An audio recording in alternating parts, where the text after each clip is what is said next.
The issue of changing both the Maitland boys and girls high schools into two separate co-educational schools began more than 2 years ago. Recent heated meetings of opponents to the move would seem to have come too late though, as the Education Minister Rod Cavalier has already decided to go ahead with the move. Last night a small but determined group of opponents met in Maitland and accused local member Alan Walsh of misrepresentation over the issue. They've called for an urgent meeting with Premier Rann and Rod Cavalier because they say the majority of Maitland residents oppose the move. Some of the facts that have come to light from the initial promoters of this move has shown that there was such a minority number of people that moved it, they could hardly be called as truly representative of this community.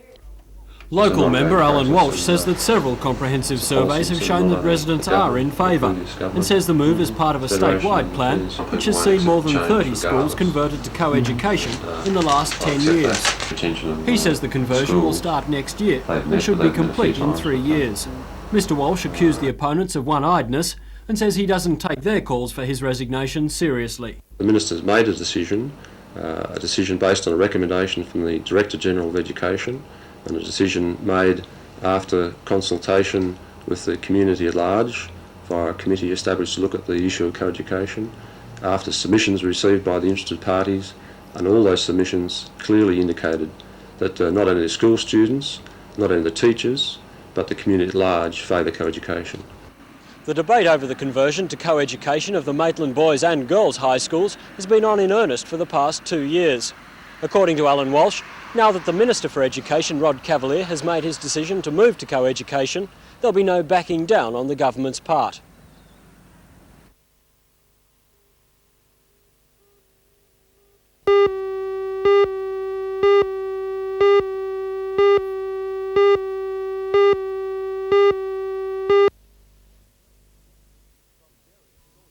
From various sources, we've been able to build a list of local passengers rescued from the Russian cruise liner. This list may not be complete. Mr and Mrs Norwood are an elderly couple from Bullaroo. Ellen Ethel and John Fowler are listed as Newcastle residents. Mr and Mrs Cartwright are from Marmong Point. Ms Dillon and Miss Cottle are also on the passenger list from Niagara Park near Gosford. The Mikhail Lermontov is no stranger to our port. The ship took on Newcastle passengers in February last year, bound for a South Pacific cruise. The sister ship, Alexander Pushkin, is cruising the islands at the moment. The ship takes its name from a 19th century Russian poet. It was built in 1972 and extensively refurbished in West Germany 4 years ago. Local travel agents had been considering using the ship for cruises out of Newcastle again next year. But there's a certain irony. 70 Newcastle people were expected to board the boat this Friday. Yes, we had 70 people to go out on Friday on a 13-night South Pacific cruise, and of course those people now won't be going, so we'll be in contact with those people as soon as possible to arrange refunds and try and organise some other travel arrangements for them.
This was the state of the Maitland Showground on December the 8th last year. Heavy rains, violent winds and flash floods resulted in property loss of more than $150,000. As Show Secretary Maureen Malone explains, the damage was extensive. We had one of our main pavilions, the Rural Youth Pavilion Agricultural Display Building, that was completely demolished, and all the fences were knocked down, completely blown off, out of the ground. Stabling, there was a lot of damage done to stabling, both our new stables right across the far end of the ground and all our old stables. Down this ground there was, 2 or 3 lots of those demolished. Today, however, final touch-ups to pavilions and sideshows were being made in preparation for a big show, especially for the rural sector. Well, Maitland, I think, is trying to get back to the agricultural side of shows. We have a good ring advance, all horse programs, show jumping, trotting.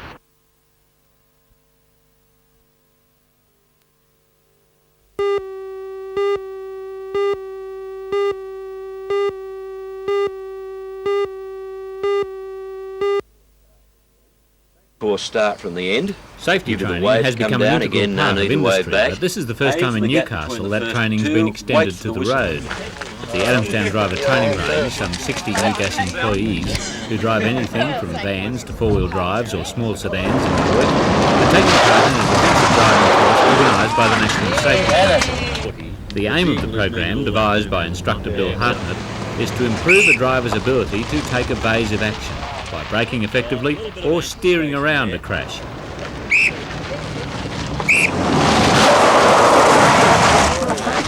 Newgas drivers were dodging only witches' hats. In the real situation, it could be other cars or poles or pedestrians that are testing their skills. The National Safety Council says other companies have already proven this kind of training is effective. We can't guarantee results because we're dealing with a human problem here, but it has been shown with other organisations that this type of education is much better than sitting in a lecture room listening about defensive driving.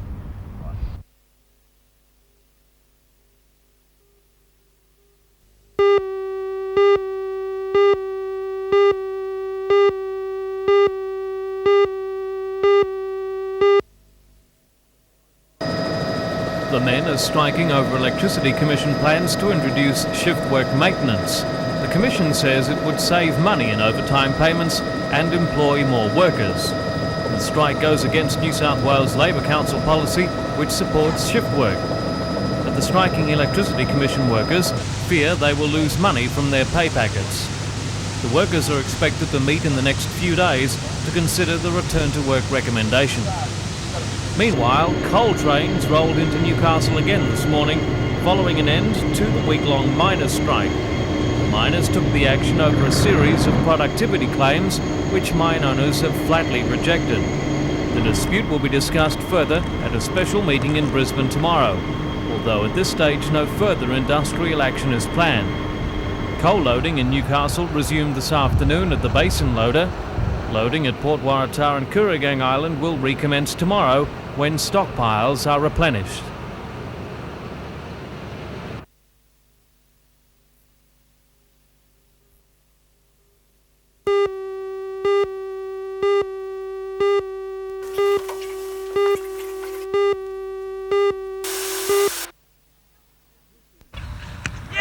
This year's Newcastle United is a blend of a few experienced players with a majority of players who'd best be described as young but enthusiastic. Many players have little or no NSL experience, and the remaining players from last year's side are Mark Jones, Neil Owens, Ralph Mayer, Derek Todd, Clint Gosling and one of Newcastle Soccer's favourite sons, Joe Senkalski. The remainder of the squad is made up of local state league players, members of last year's youth squad and one player from the Institute of Sport in Canberra. 2 new imports from England are expected to arrive this Saturday but won't play on the weekend. The side's record in the Ampol Cup is surprisingly good for a team that on paper doesn't boast too many big names. Of 5 games played, they've drawn 1 and won 4, including the impressive 3-2 victory over Sydney Olympic.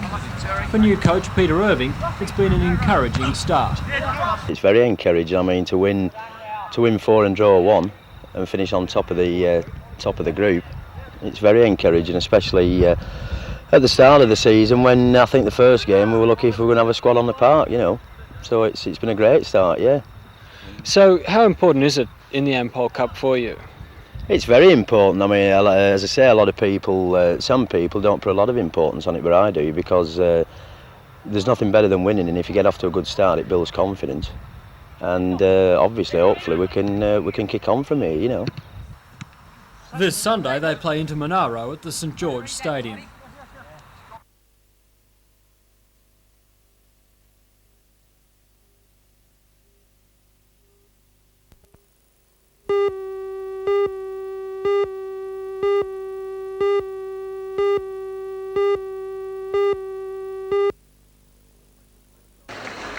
A quick look at any of the area's beauty quests reveals that there's no shortage of beautiful women in the area. And indeed, the 1986 Newcastle Star Sitmar Showgirl quest boasts 24 beautiful and vivacious entrants. A large crowd looked on last night at Stockland Desmond as radio personality Kev Kellaway introduced the girls in turn for a quick chat. Many of the entrants have entered other recent beauty quests, and among the lineup was Miss Summergirl and Miss Hunter Valley. And it works. The 1986 showgirl will be announced and crowned during a spectacular ceremony at the Newcastle show next Thursday night. I've always wanted to know who does the hairdresser's hair. The presentation ceremony will feature the marching koalas, 20 cheerleaders, 24 scout adventurers and members of the MG Car Club. It will be capped with a huge fireworks display. First prize in this year's Newcastle Showgirl is a cruise aboard the Sitmar's cruise liner, the Fair Star. Have they ever been? Is that a New Zealand company?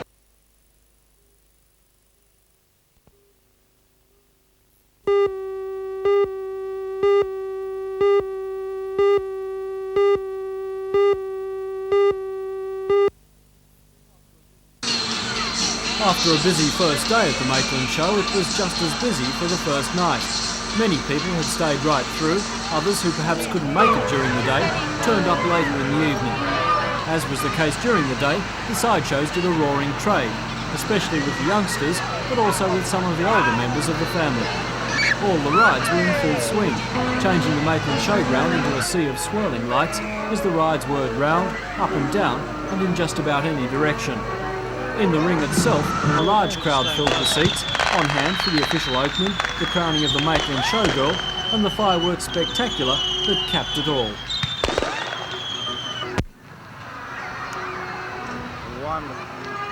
The show continues tomorrow with a score of exciting activities.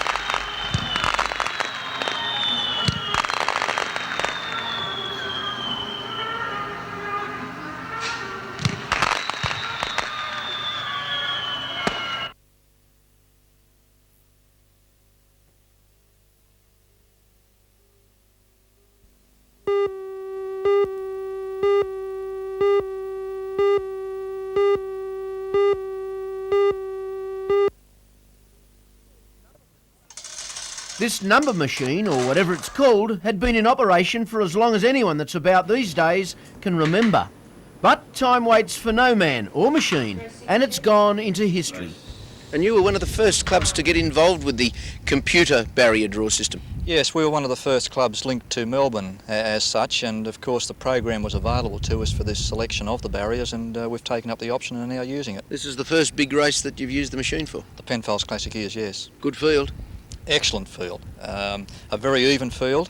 Strong representation from the Sydney trainers, as usual, all striving to gain a start in the Golden Slipper.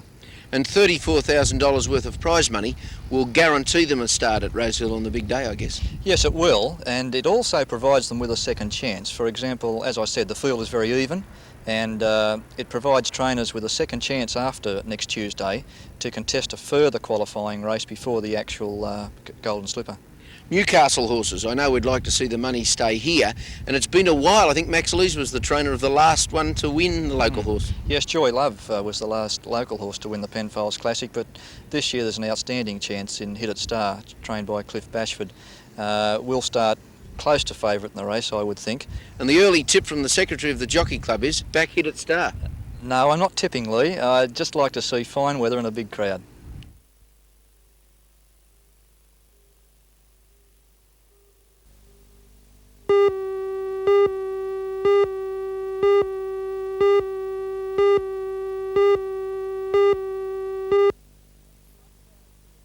And he's not without a chance this year, with a colt called Prince Arthur, who's won at the track. But at the 200, and Prince Arthur going strongly. It's 2.5 lengths in front. In second place was 10 Boy, followed by Playing the Palace, but 50 to go. It's all Prince Arthur. He can put them down well, and Prince Arthur comes away to score easily by 3 lengths. In second place was 10 Boy. He's a very good type, and he's shown a fair bit of ability. He's only had the 3 starts for 2 wins and a third at Randwick. You were pleased with that run at Randwick? It was a very good run. He got left at the barrier that day and came from last and ran third. So the 1200 may not worry him? No, it won't worry him. I don't think so, no. Some of the field, though, are going to be tested here at Newcastle over that distance, aren't they? Yeah, it's a hard 1200. You know, it'll sort a few of them out, but the barrier draw will be very important. Right, well, he is certainly up to the class of winning it, and then what? The Golden Slipper, perhaps? Well, he's got to get in that first. He's got to qualify for a race like the Golden Slipper. He'd have to win a race here or the Brambles, one of those sort of races to qualify. How would you rate him as a chance here, seriously? Here? I think he's got a good chance. Yeah, good chance. It's a very open field, really. I think Hit It Star, the other filly here, she'd be very hard to beat. Her win at Gosford was very good. But, you know, I do give him a chance in the race.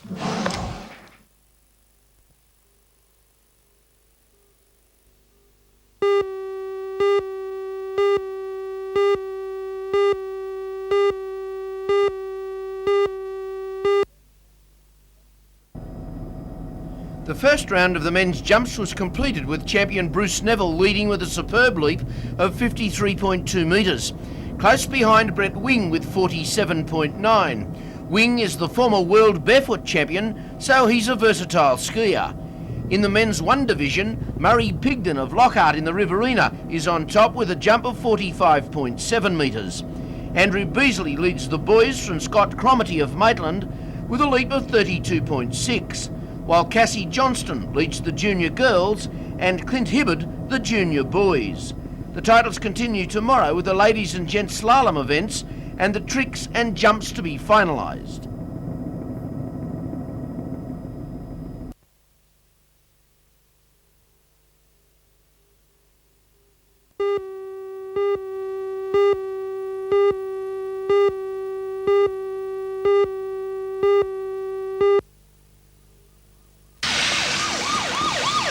The worst of the accidents blocked City Road near the intersection with Scenic Drive just after 4 this afternoon. This middle-aged man was the driver of a Holden Commodore, which collided with a Toyota Camry driven by an elderly man. While the Commodore driver escaped with a broken arm and lacerations, the elderly man suffered serious head and neck injuries and was showing signs of a heart attack. Ambulance then gave him heart massage as he was driven to the hospital. At Charlestown 5 minutes later, a young man and a woman had a much luckier escape. The car, driven by the man, ran off Pillipie Street and came to rest against a backyard clothes hoist. Despite the drop, the man escaped uninjured and the woman suffered only shock and abrasions. On the Pacific Highway at Belmont North, a young driver ended his day upside down. The Ford Falcon hit a guardrail and rolled, but the man escaped without injury.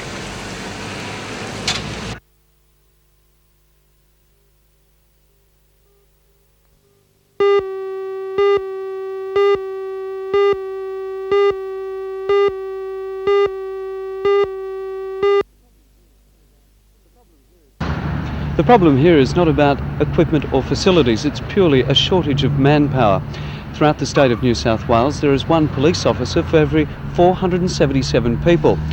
Taking those statistics, there should be a force of around 83 officers here in the Toronto service area. In fact, there's only 26. Hence, according to the Chamber of Commerce, there are many times that the station is left unattended, or as in the case this afternoon, in the hands of a junior constable. The Chamber says it appreciates what the local officers do, but that with so few on duty at any one time, the service area, which takes in YE, the Wattigans, Morisset, Dora Creek and Wangi, can't be properly covered. It's an issue that they've been highlighting to the government since 1983. 18 months ago, a petition bearing 1,200 signatures was presented to the then Police Minister, Peter Anderson. Since then, 2 extra officers have been allocated to the station. However, due to an industrial dispute, they have not yet taken up their posts. With the Morisset Chamber of Commerce now also taking up the issue with the Police Minister, the Toronto Chamber says now is the time for action. We've had untold break-ins.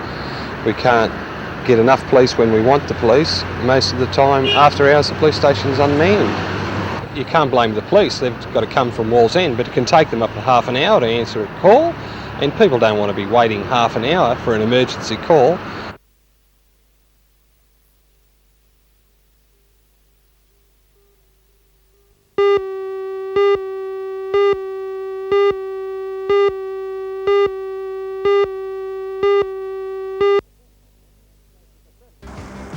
A Cessnock woman was today presented with a new Toyota Corolla as the winner of the Shell Classic Catchers competition, run in conjunction with the recent one-day international cricket series. Aged pensioner Eileen Murdoch submitted the first correct entry in New South Wales. Join Ray Deneen and Anna Manzoni for all the news tonight at 6.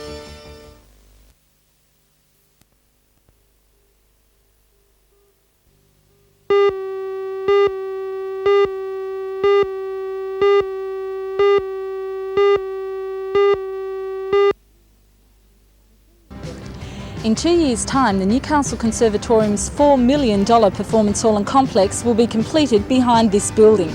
It's part of a bicentennial project which will mean changes and give the Conservatorium its independence. Join Ray Deneen and Anna Manzoni for all the news tonight at 6.